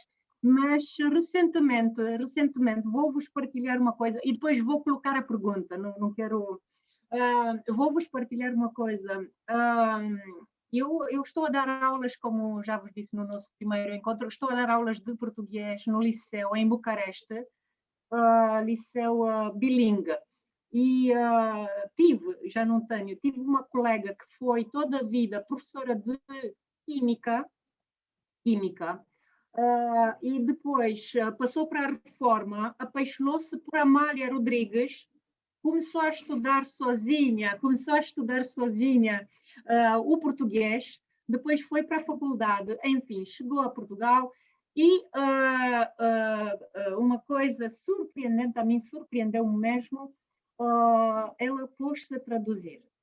Pôs-se a traduzir poesia, tudo o que lhe caía nas mãos traduzia. E já traduziu, já publicou, ela chama-se Georgiana Barbulescu, vocês podem encontrar na internet. É romena, é romena. É romena, sim, Ok. é romena, sim. E, enfim, ela já se reformou, enfim. Mas graças a ela, ela teve uma iniciativa muito bonita, que ela pôs, enfim, pôs a traduzir, iniciou na tradução os nossos alunos do ensino secundário, que são adolescentes dos 16, enfim, a partir do 13º ano. Aqui estuda-se, não é? São 4 anos de liceu, e a partir do 10º, quando os alunos já adquiriram alguns conhecimentos, têm a base da língua portuguesa, e já podem, enfim, desenrascar assim a traduzir. A partir, portanto, do 3º ano de estudo, 3º e 4º ano, ela já publicou alguns livros de tradução com os alunos. E no ano passado e este ano, eu também comecei a colaborar com os meus próprios alunos. E este ano apareceu, eu queria vos mostrar, mas não tenho aqui à mão, enfim, um livro de crônicas de José Luís Peixoto. E saiu, e tivemos, tal como o Wojciech dizia, um grande prazer. Ele, pelo menos, foi, enfim, experimentei este grande prazer que é ter o seu próprio livro na mão. E quando o Wojciech falava dos erros, é que eu, a reler as minhas traduções, por exemplo, não sei, encontrava, tinha aquela mania de traduzir, isto não está bem, devia ser melhor assim, esta forma, esta palavra podia ser de outra forma traduzida, e pus-me, enfim, mas isso não para, não é? Não para. Diz? Não para, não há texto que não se possa corrigir. Não, exato, sim. Mas de qualquer modo tive uma grande, um grande prazer, e partilhar com os outros, partilhar com os colegas lá no liceu, partilhar com os outros, eles ficam todos contentes, não é? A conhecer, porque os meus colegas, só eu e a minha colega mais nova agora falamos português, enfim, damos aulas, somos só 2, e os outros não conhecem. E através destas traduções dos alunos, começam a conhecer também a literatura, e traduzimos lendas portuguesas. E foi bom, foi mesmo bom. A pergunta para o Wojciech é a seguinte. Eu lembro-me que lhe perguntei, já quando nós estávamos naquele curso, qual é o momento mais propício? Estávamos nós numa aula, não sei, a falar sobre a tradução. Perguntei, ou alguém perguntou, qual é o momento mais propício para ti a traduzir? Quando é que tu traduzes? Continua a ser de manhã, de madrugada? Porque eu lembro que tu dizias que tu gostavas de madrugar, agora já não sei, gostavas imenso de madrugar para ver o nascer do sol, e tu traduzias a tua melhor forma, estavas na melhor forma de manhã. Agora não sei como é que é. E tens rigor, de certeza, tens uma disciplina no trabalho. Para mim isso é duro, e eu ainda tenho que aprender isso, sabes? Porque gosto de traduzir, poesia sobretudo, mas enfim, não tenho rigor, não tenho disciplina, sabes? É muito disperso, muito... Ok. Eu já te respondo. Traduzir poesia sem rigor é fácil. Porque são textos curtos, tu fazes uma tradução durante 1 hora e pronto, está feito, não é? Depois corriges, depois outra vez corriges, mas é curto. Agora, se tiveres, por exemplo, não sei, tenho aqui, por favor, não é português, mas é Quixote. Eu traduzi Quixote. aquilo tem 2 tomos, 600 páginas cada um. Texto difícil, portanto tens que calcular mais ou menos que traduzes uma página por 1 hora, não é? Então tens 600 horas da tradução de um tomo. Se tu ficas sem plano, é complicado, não é? Podes não acabar nunca. Depois, se tu trabalhas... Tive um amigo que trabalhava à noite, gostava de trabalhar à noite. Não trabalhava até às 5 da manhã. Às 4 da manhã, 5 da manhã. Depois se levantava, depois tomava muito café, não sei o quê. Às tantas já misturou o dia com a noite. Já estava mesmo tipo fantasma, não é? Nós temos que estar preparados para ficar frente ao computador durante vários meses. Isto é trabalho de longa distância, não é? Então, eu não traduzo depois da meia-noite. Nunca. Mesmo se me andar trabalho bem, chega à meia-noite, tchau, acabou. Gosto de me levantar de manhã realmente, faço poucas vezes, mas gosto. Agora, aquilo que nós falamos de levantar-me de manhã para ver nascer do sol, foi em inverno em Portugal. No verão na Polónia, tu tens nascer do sol às 4 da manhã. Ou 3h30, não é?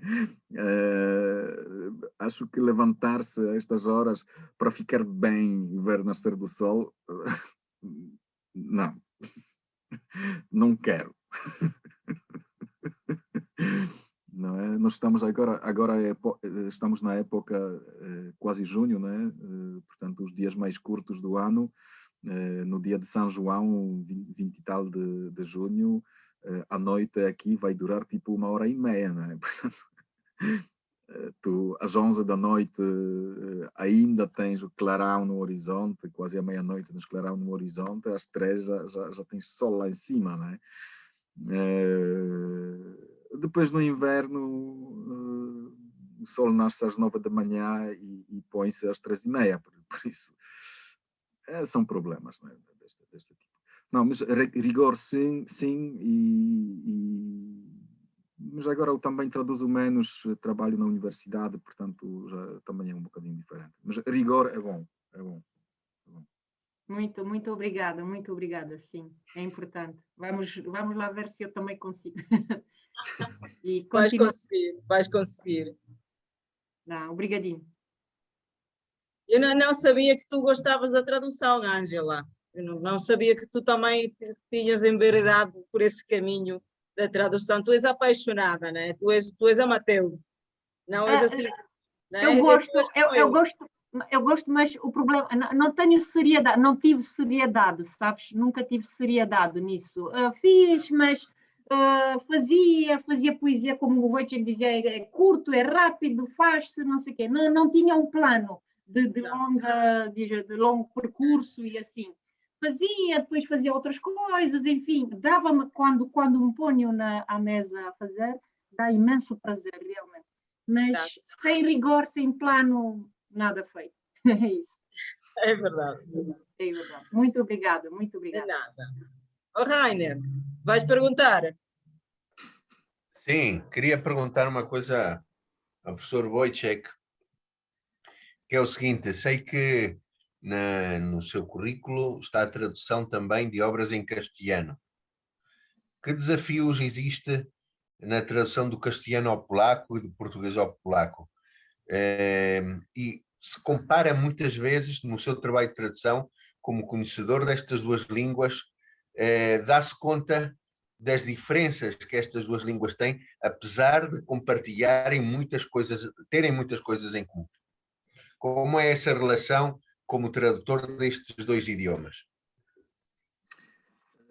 Pois sim, são dois mundos diferentes, não é? Aliás, não são dois mundos, são vários mundos diferentes, porque mesmo dentro da América, a diferença entre, sei lá, Argentina e Venezuela são dois mundos completamente diferentes, não é?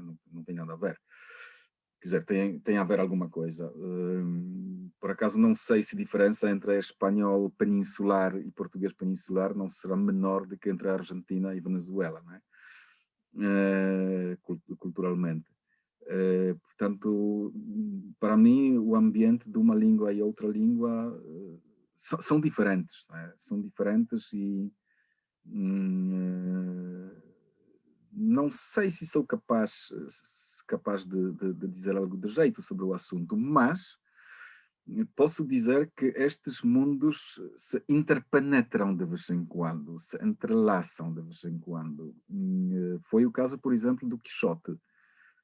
Eu, quando li o Quixote, já falava português, quando li em espanhol pela primeira vez,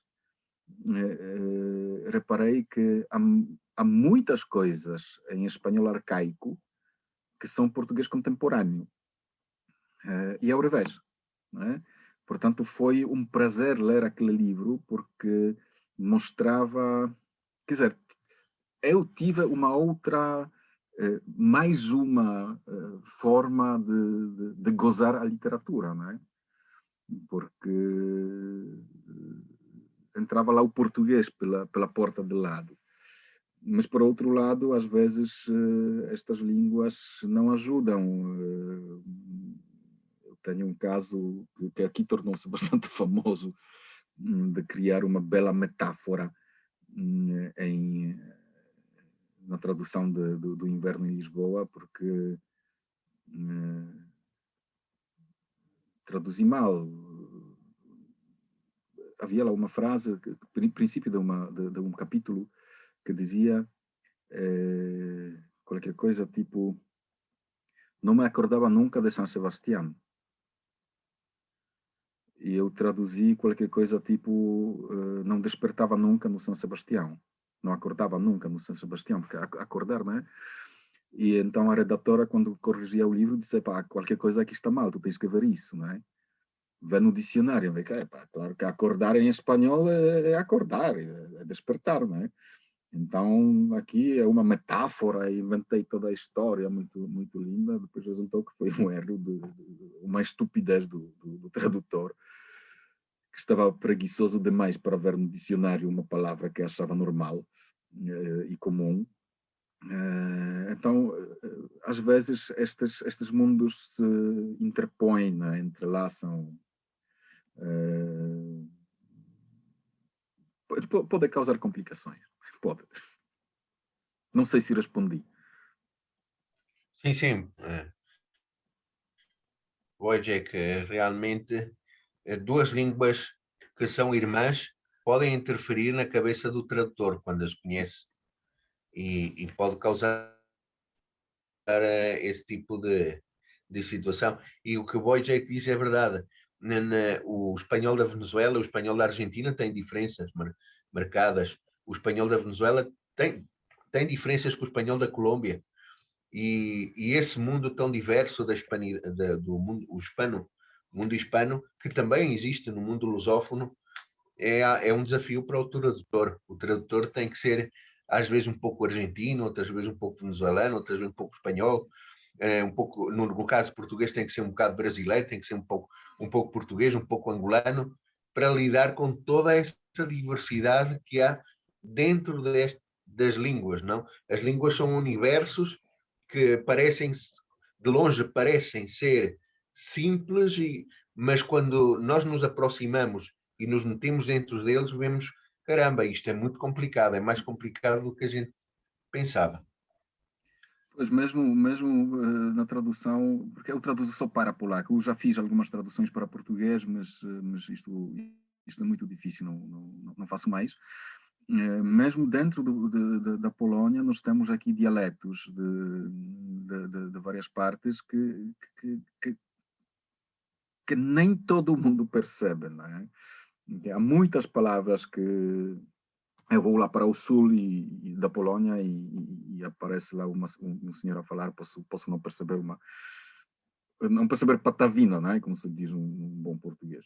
Não perceber rigorosamente nada. Eu tive um grande prazer traduzir, e o meu editor pouco prazer de editar por não se vender o livro, o Viva o Povo Brasileiro, de João Ubaldo Ribeiro. É um livro maravilhoso, é um livro espetacular, é um livro que tem uma literatura do mais alto patamar. Eu acho que ela está no mesmo nível que 100 Anos de Solidão, de Gabriel Garcia Marques, ou sei lá, Terra Nostra, de Carlos Fuentes, sobre heróis e tumbas, de Ernesto Sábato. É um livro maravilhoso e profundamente brasileiro. Eu nunca fui ao Brasil. Conheço só de vista, de longa vista, não é? De ouvir e tal, da música, telenovela, mais uma que outra coisa. E aquele livro está escrito de forma muito poética, muito bonita, mas, por exemplo, tem descrições de uma festa de negros lá, numa senzala qualquer, e em 2 páginas descreve o que eles comeram. É para esquecer, não é? Primeiro, eu não sou capaz de imaginar aquilo, porque a maioria das coisas é coco com farofa. De diferentes maneiras, não é? Feito de diferentes maneiras. Nem sei o que é isso, não é? E depois traduz isto para polaco, que é uma língua completamente diferente. Não tem nada a ver, não é? Não, aquilo que vocês comem, nós comemos, só vejo na televisão aquilo que vocês comem. Só se for carne de porco, não é? Isto é igual. Mas aquelas frutas, não sei o quê, agora já é menos complicado do que há 20, 30 anos, mas há muitas coisas completamente diferentes, não é? E então ele descrevia aquela comida como comida pobre, e então também tinha que fazer isto como comida pobre aqui, mas ao mesmo tempo isto é totalmente exótico. Confusão para caramba, né? Consegui. Acho uma tradução boa. A pena que vai ser lida por 300 pessoas ou 400 pessoas, porque não se vende. A editora não quer vender literatura brasileira, aqui parece. Não, mas geralmente estes problemas de diferenças culturais na tradução, diferentes problemas linguísticos de diferentes dialetos, é complicado. Também temos que estar conscientes de que, se queremos ser um tradutor, podemos estar certos de que vamos aprender durante toda a vida. Também ser filólogo, ser especialista, por exemplo, em língua portuguesa, como estrangeira, não somos portugueses, estudamos português, para falar bem, isto não é uma cadeira, isto é estilo da vida, não é? Isto é uma coisa que você mete na cabeça e nunca mais foge disso. É como a Ângela contou a história da senhora que viu fado, não é? E ficou apaixonada. Ela vai morrer com aquilo, não vai conseguir esquecer disso. É uma forma de... uma filosofia da vida, português como filosofia da vida. Pronto. Acho. Mais pergunta? Tá. É um estilo de vida, realmente. Eu concordo contigo com essa maneira de definir. É mesmo um estilo de vida, sim, senhor. Mais alguma pergunta, algum comentário? Tu traduziste alguma coisa do Garcia Marques, Wojciech? Não. Do Garcia Marques, não. Ok. Andrea, diz lá. Olá, bom dia. A minha pergunta é: o que é o mais difícil da tradução literária, em seu ponto de vista?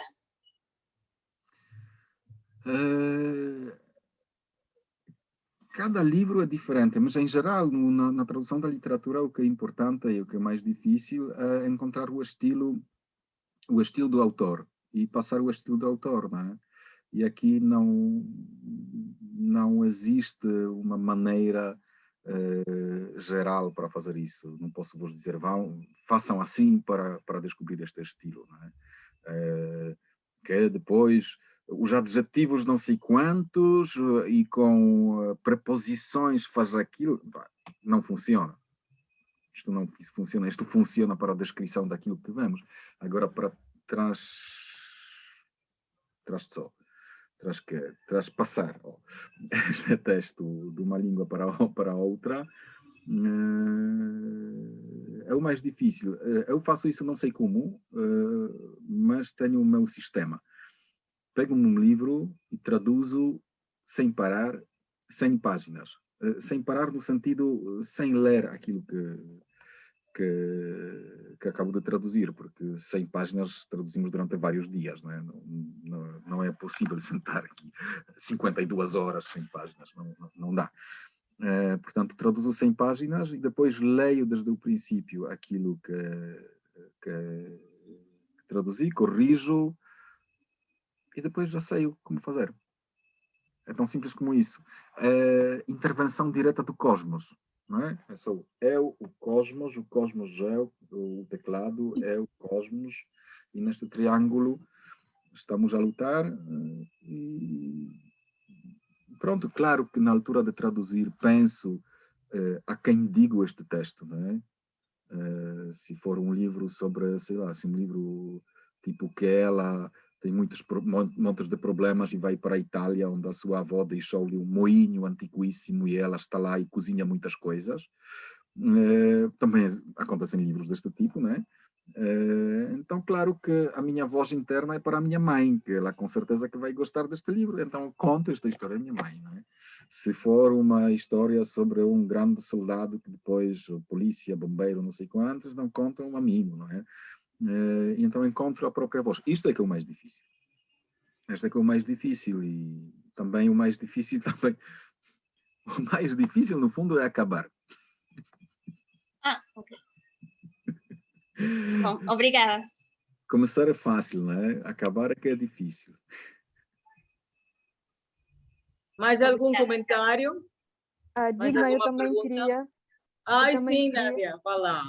Olá, bom dia para vocês. No hemisfério sul ainda é manhã, sim.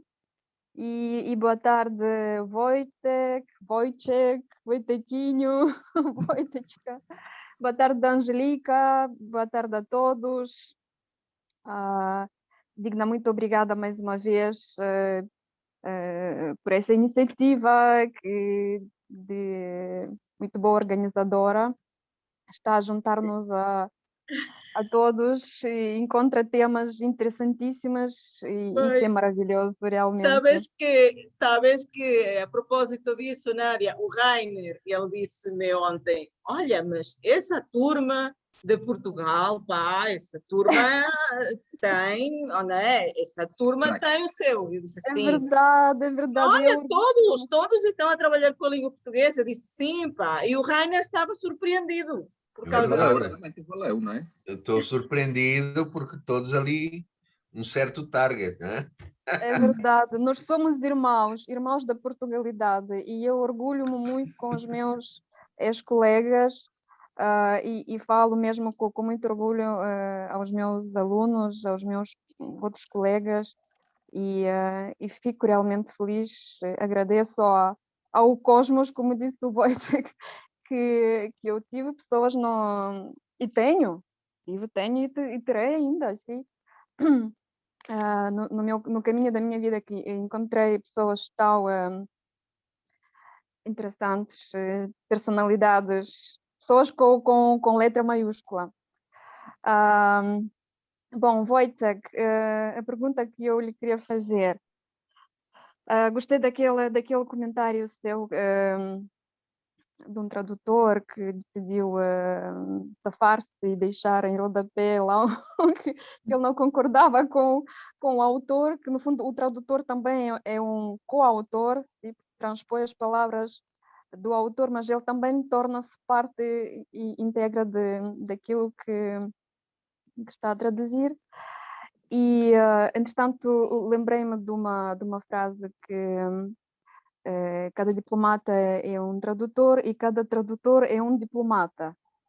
Mas se o tradutor é um diplomata, ele deixa de ser o tal fiel tradutor, torna-se mais traidor, porque a diplomacia é um bocadinho assim, com toda a sua, com todas as suas venhas, não? Na sua prática, na sua experiência de tradutor, chegou a esses momentos digamos, de alisar, de enfeitar, ou até que ponto o tradutor pode manter esse nível de diplomata para, para não ser traidor, digamos. Não sei se a minha pergunta Eu entendeu? percebo o que dizes. Olha, um tradutor é diplomata por excelência, sobretudo na área de meter os livros, neste caso portugueses brasileiros, no mercado, porque espalha a portugalidade, espalha a lusofonia, ou como chamar aquilo, não é? E nisto realmente é embaixador, não é? Não sei se é diplomata, mas é embaixador da cultura, não é? E anda, eu ando de editora a editora e meto lá autores e eles olham a mim tipo a um maluco, não é? Que eles sabem que isto não vai vender, não é? Não vai render de forma alguma, e eu explico que sim, e depois tomo aqueles cafés com eles e às vezes dá. Às vezes bate certo, conseguimos publicar, né? Publicar as coisas. Agora, quanto ao próprio texto,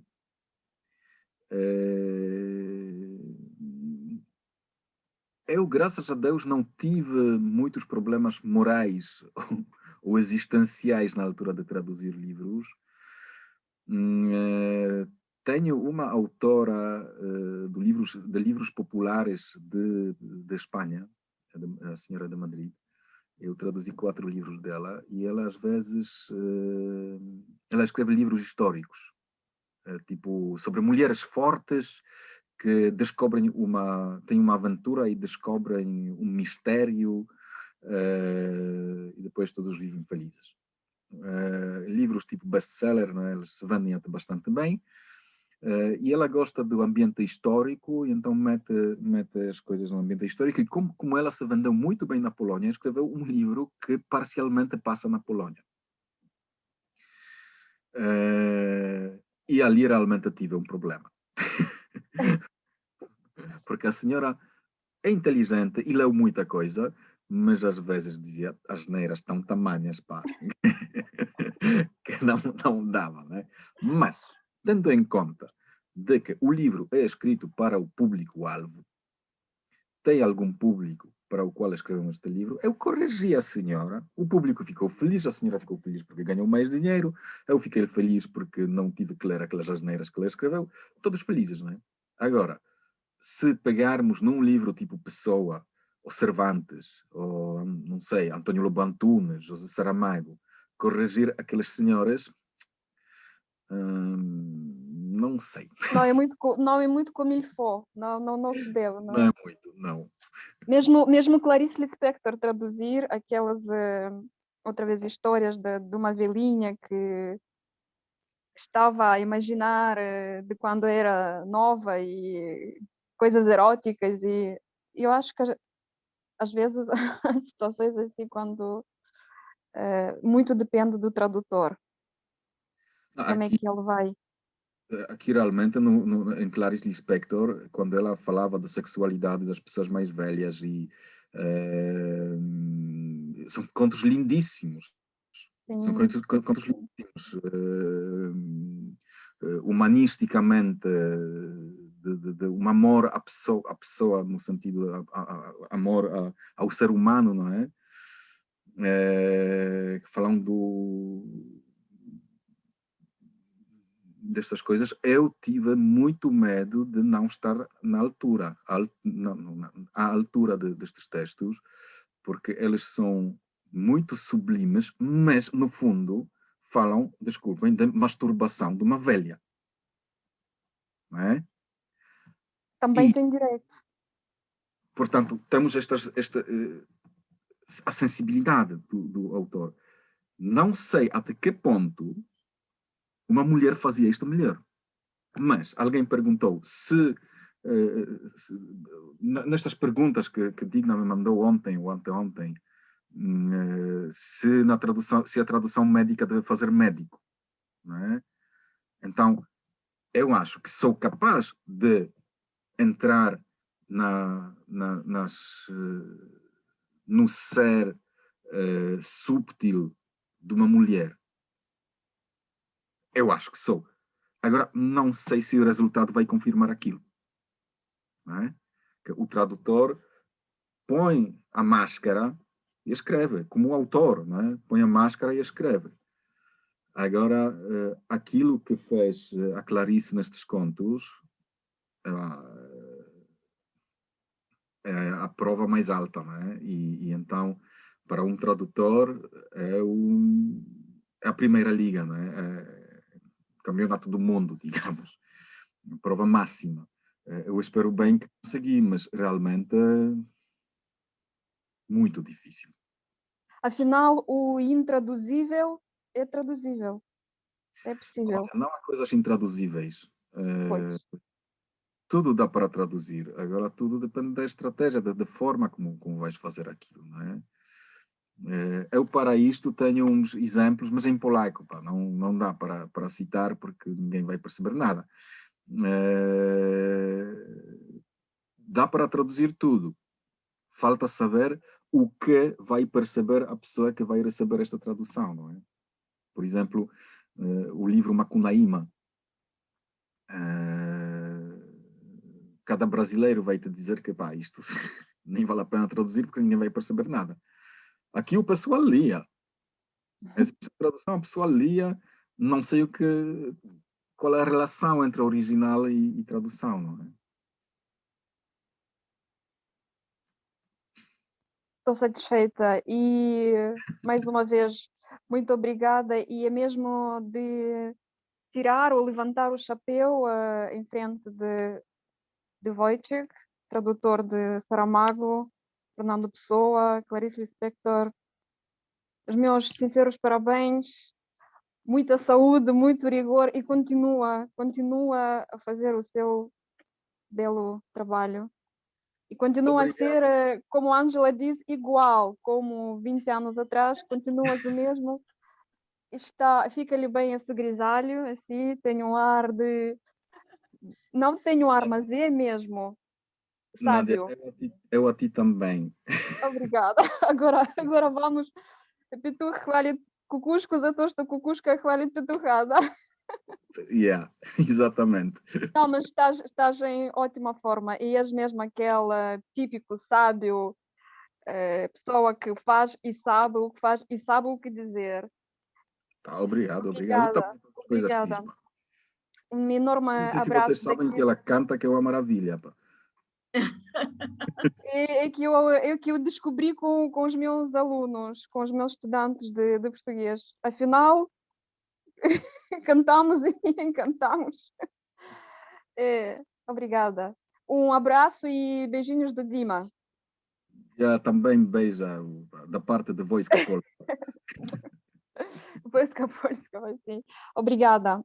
Não vou tirar mais tempo, talvez alguém queira, mas nós ainda vamos nos encontrar e claro que sim, matar saudades. Obrigada, claro Digna. que sim, com certeza absoluta. Temos de matar saudades, claro que sim. É verdade, é mesmo de tirar o chapéu, olha, é um compromisso mesmo, eu não era capaz de assumir um tomo desses, né?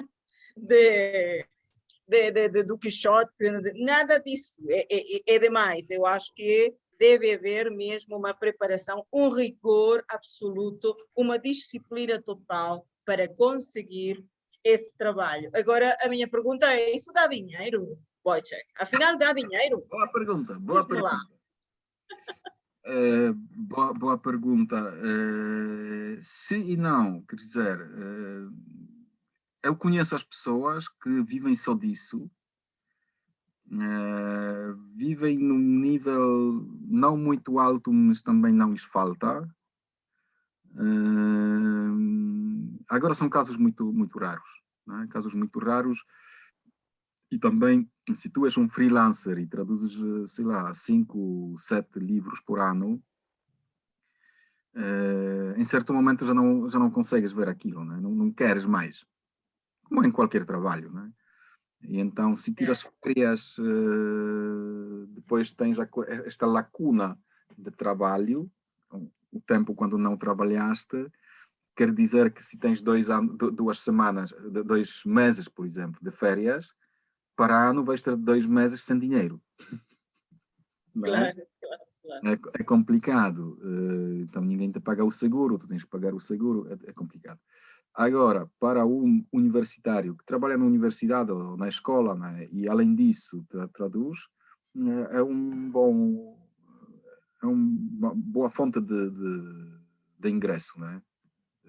de dinheiro. Não sei, tu queres em dólares? Saber em dólares quanto dá, quanto rende? Não, mas Digna, olha, o Digna, que diz? eu tinha uma pergunta que é uma curiosidade que eu tenho, que o Wojciech é tradutor de Saramago. Nós sabemos que na prosa de Saramago, no estilo Saramago, não se respeitam as convenções de pontuação à qual nós, os simples mortais, estamos acostumados e presos. A minha pergunta é se o Wojciech, quando traduz Saramago do português ao polaco, respeita essa particularidade do Saramago, de não colocar pontos finais, não, aquela coisa toda que nós sabemos que é o estilo de Saramago, pelo qual ele ficou conhecido em todo o mundo, não é?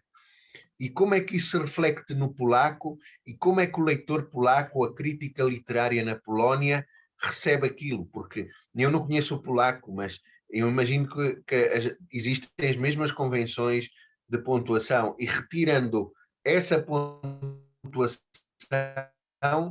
para ser fiel àquilo que será a Polónia, a esse produto final do português de Saramago ao polaco. Ok. Sim, isto sempre causa problemas, não é? Aqui as pessoas, quando veem os diálogos que não estão separados do bloco do texto, ficam logo parvos e estão todos preocupadíssimos pela questão, não é? O caso de Saramago, porque ele faz isto, é muito simples, porque ele, quando escreveu o seu primeiro livro e deu a um amigo para ler, aquele amigo disse, pá, isto não dá para ler, né? Isto é um horror. E o Saramago disse a ele, lê em voz alta. E ele leu em voz alta e percebeu, agora percebo qual é a questão. E pois é isso, Saramago, os livros de Saramago exigem uma leitura em voz alta, ou então, como se fosse em voz alta, dentro da cabeça. Não aquela leitura que nós normalmente fazemos de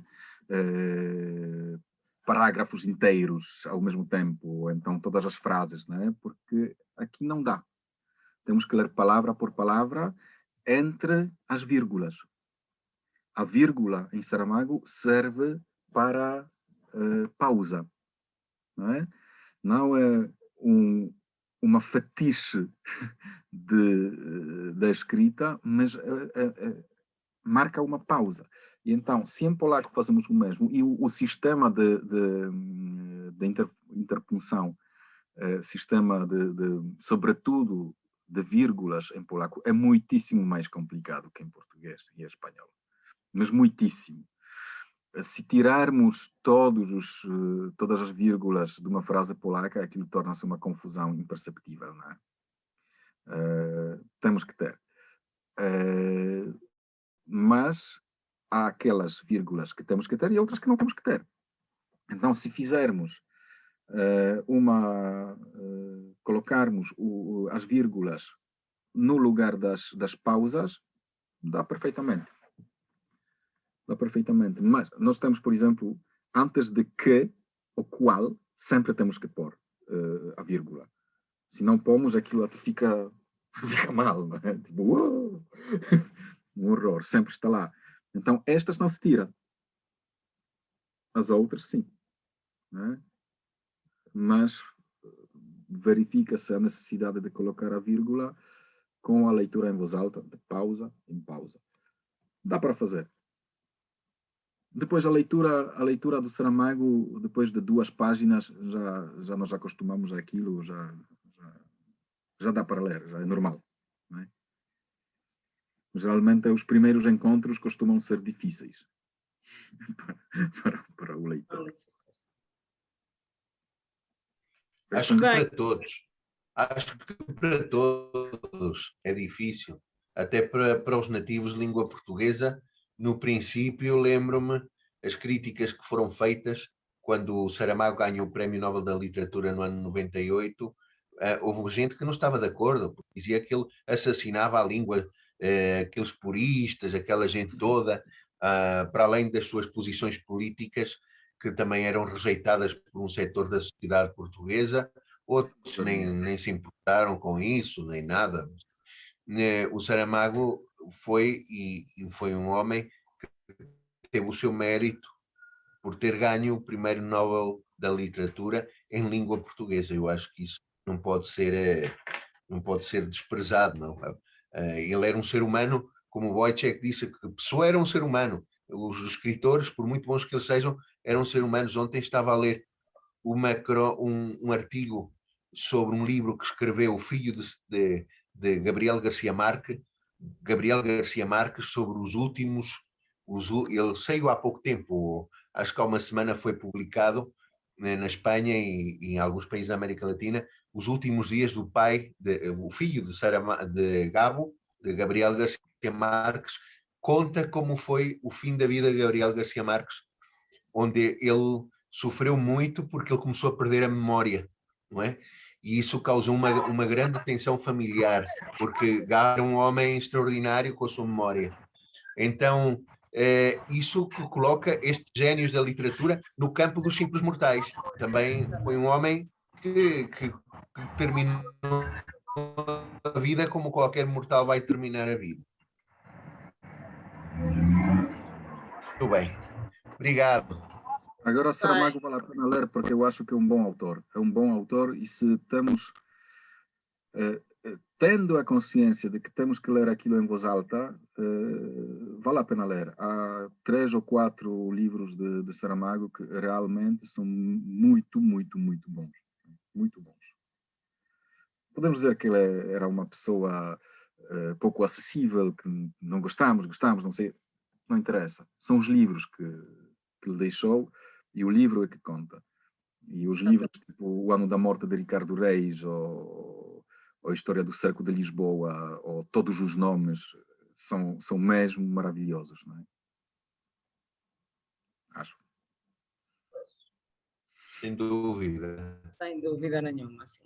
Bem, eu acho que vamos ficar por aqui, porque já temos quase 2 horas a falar, a massacrar o Wojciech, e acho que, bem, sou um pouco masoquista, não há problema. Olha, foi mesmo uma sessão maravilhosa, espetacular. Eu fico muito grata contigo e com todas as pessoas que estiveram aqui a acompanhar esta atividade, e esperamos que se repita, ok? Temos de ter estes encontros. Diz. Eu acho que temos que continuar esta relação entre Poznan em Venezuela, Poznan em Caracas, Kiev e aqui Ângela, Bucareste. Eu acho que podemos fazer coisas interessantes. Também acho. E estamos abertos a isso, claro que sim, ok? E vamos envolver os estudantes, que é o que a Nádia disse, temos de envolver os nossos estudantes, claro que sim. Agora no Dia de Portugal nós vamos ter umas atividades e depois estou a mandar novidades para vocês saberem e participarem, tá bem? Se pudermos fazer alguma coisa juntos, era bom, Está bem? Bem, Muito obrigada a todos. Foi um grande prazer, um grande abraço. Foi realmente Igualmente. incrível. Igual, um grande abraço Obrigada, para Wojciech. todos. Continuação, Obrigada. força. Depois eu, obrigada a passo, depois eu passo o link da gravação para vocês, está bem? Que vocês Obrigadinha, vão ver. obrigadinha, obrigadinha. Ok. Obrigadinha. Ok, Beijinho. perfeito, Um perfeito. grande beijinho. Primeira- Obrigado, beijinho. Wojciech. Estadia em Caracas. Obrigada. foi muito bom. Obrigada. Tchau, Wojciech, muito obrigada. Obrigada a todos. Obrigada a todos. Beijinhos, Tchau. beijinhos. Tchau, Tchau. Nádia. Tchau. Tchau. Deve. Tchau, Digna. Obrigada a todos.